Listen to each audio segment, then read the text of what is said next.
ముగ్గురిని పెళ్లి చేసుకున్నా కూడా అతనితోనే సంతోషంగా ఉన్నాను. Senior heroine Lakshmi. నటి లక్ష్మి ప్రస్తుతం ఈమె సినిమాల కన్నా కూడా ఎల్లప్పుడూ ఆమె చేసుకున్న 3 పెళ్లిళ్ల గురించే సోషల్ మీడియాలో వార్తలు కనిపిస్తూ ఉంటాయి. ఎవరికి మాత్రం సరదా ఉంటుంది చెప్పండి పెళ్లిళ్లపైన? పెళ్లి చేసుకోవాలని.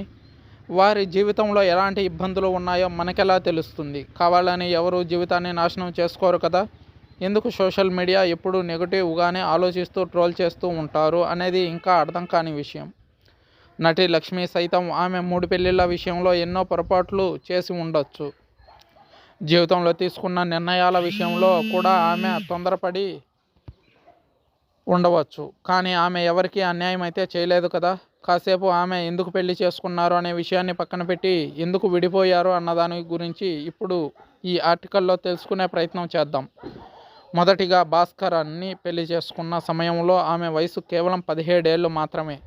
19 ఏళ్లకు కూతురు ఐశ్వర్య పుట్టింది. ఆ సమయంలో లక్ష్మికి భాస్కరన్ సినిమాల విషయంలో పూర్తి స్వేచ్ఛనిచ్చారు. పెళ్లి చేసుకున్న తర్వాత కూడా సినిమాల్లో నటించమని ఆయన చెప్పారు. అందుకే ఆమెకు ఎలాంటి అడ్డు అదుపు లేకుండా పెద్ద సినిమాల్లో నటించే అవకాశం దొరికింది. కానీ సినిమాల్లో బిజీ అయిన తర్వాత కూతుర్ని కూడా పట్టించుకునే అవకాశం లేకపోవడంతోనే విడాకుల వరకు వెళ్ళింది విషయం. ఇక రెండవసారి విడాకుల విషయం నటుడు మోహన్ గురించి. ఆయన ఇటీవల ఇంటర్వ్యూలో కుక్కలా నా దగ్గర పడి ఉంటుంది అని పెళ్లి చేసుకున్నాను అని ఆమె అదే మాట చెప్పింది లక్ష్మి అంటూ కామెంట్ చేశారు. ఒక ఆడది కుక్కలా పడి ఉంటేనే పెళ్లి చేసుకుంటారా? అలాంటప్పుడు కుక్కనే పెళ్లి చేసుకోవచ్చు కదా అనేది లక్ష్మి వాదన. ఎవరి అహానికి తను తల వంచ తలుచుకోలేదు. అందుకే మగవాడి ఆధిపత్యం ముందు తను కూడా గట్టిగానే నిలబడాలని రెండవసారి విడాకులు తీసుకుంది. ఇక శివచంద్రన్.